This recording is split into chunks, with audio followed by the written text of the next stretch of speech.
কথা বলবো। একেবারে গ্রাউন্ড জিরো থেকে রয়েছেন আমাদের দুই প্রতিনিধি, সন্দীপ সরকার এবং সুকান্ত মুখোপাধ্যায়। সন্দীপ, এই মুহূর্তে কতটা তৎপরতা, নজরদারি তোমার নজরে পড়ছে?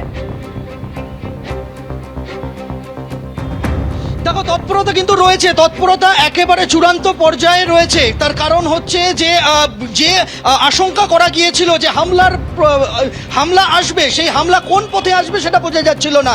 সেই হামলাকে প্রতিহত করতে পেরেছে ভারত, এবং তারপর ভারতের তরফে যে উত্তরটা দেওয়া হয়েছে তাতে এই মুহূর্তে তছনছ হয়ে গিয়েছে পাকিস্তানের আভ্যন্তরীণ নিরাপত্তা। পাকিস্তানের যে নিজস্ব অ্যান্টি মিসাইল র্যাডার সিস্টেম, সেই র্যাডার সিস্টেমকে ভারত ভেঙে দিয়েছে। অর্থাৎ এখন এই মুহূর্তে পাকিস্তান খোলা মাঠ।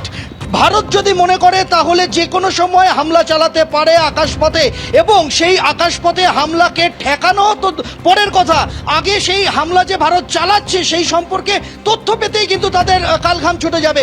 র্যাডার ব্যবস্থা যদি ভেঙে পড়ে তাহলে কিন্তু এই মুহূর্তে পাকিস্তানের সব থেকে বড় চ্যালেঞ্জ হচ্ছে সেটাই যে তারা নিজেদের মাটিকে কিভাবে রক্ষা করবেন।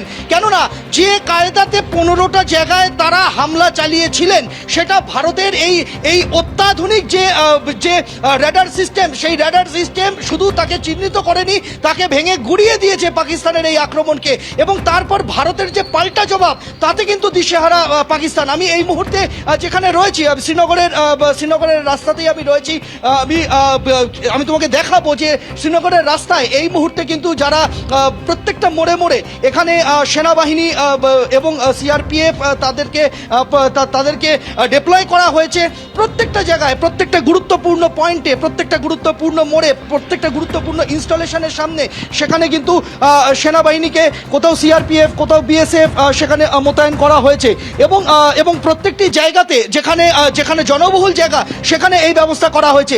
আরেকটি তথ্য জানিয়ে রাখতে চাইবো, কিছুক্ষণ আগেই যে তথ্য আমাদের কাছে এসেছে যে এই উদ্ভূত পরিস্থিতিতে ভারত এবং পাকিস্তানের মধ্যে এই বর্তমান পরিস্থিতিতে 3 জায়গায়, আটারি বর্ডারে, হুসেনিওয়ালা বর্ডারে এবং সাদিকি বর্ডারে সেখানে বিটিং রিট্রিট যে প্রোগ্রাম হয়, সেই বিটিং রিট্রিট প্রোগ্রামে সাধারণ মানুষের অন্তর্ভুক্তি সেটা আপাতত স্থগিত করা হয়েছে। অর্থাৎ সাধারণ মানুষ যে এই দুই দেশের মাঝে যে বিটিং রিট্রিট অনুষ্ঠান হয় সেটা সাধারণ মানুষ দেখতে যান, সেই বিটিং রিট্রিটের সাধারণ মানুষকে সেখানে যেতে অনুমতি দেওয়া হচ্ছে না। সেই বিটিং রিট্রিট আপাতত বাতিল করা হলো, সেরকমটাই কিন্তু জানিয়ে দেওয়া হয়েছে ভারতের ডিফেন্সের আধিকারিকদের তরফে। এই বিবৃতি এসে পৌঁছেছে। এবং আমি আরেকবার দেখিয়ে দিতে চাইবো, আমি যেখানে রয়েছি সেখানে প্রত্যেকটা গুরুত্বপূর্ণ পয়েন্টে, প্রত্যেকটা গুরুত্বপূর্ণ মোড়ে সেখানে কিন্তু মোতায়েন করা হয়েছে সিআরপিএফ।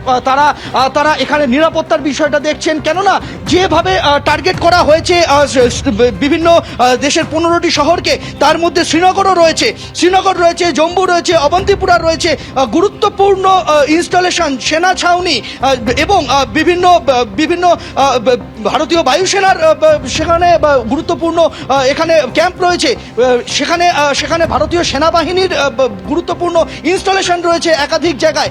এইরকম একটি সংবেদনশীল পরিস্থিতিতে সীমান্ত লাগোয়া রাজ্যগুলিতে তুমি আমাদের সঙ্গে থাকো। দেখো, আগেই প্রতিরক্ষা মন্ত্রী জানিয়েছিলেন যদি পাকিস্তান আক্রমণ করে তাহলে সমুচিত জবাব দেবে ভারত, আর সেই জবাবই দিল ভারত। রাতের সেই ছবি আপনারা দেখছেন, আপনাদের সামনে রেখেছি। যে মুহূর্তে পাকিস্তান হামলার চেষ্টা করে, একেবারে ভারত সেই S-400 অ্যান্টি মিসাইল সিস্টেম দ্বারা সেই হামলার ছক একেবারে ব্যর্থ করে দেয়।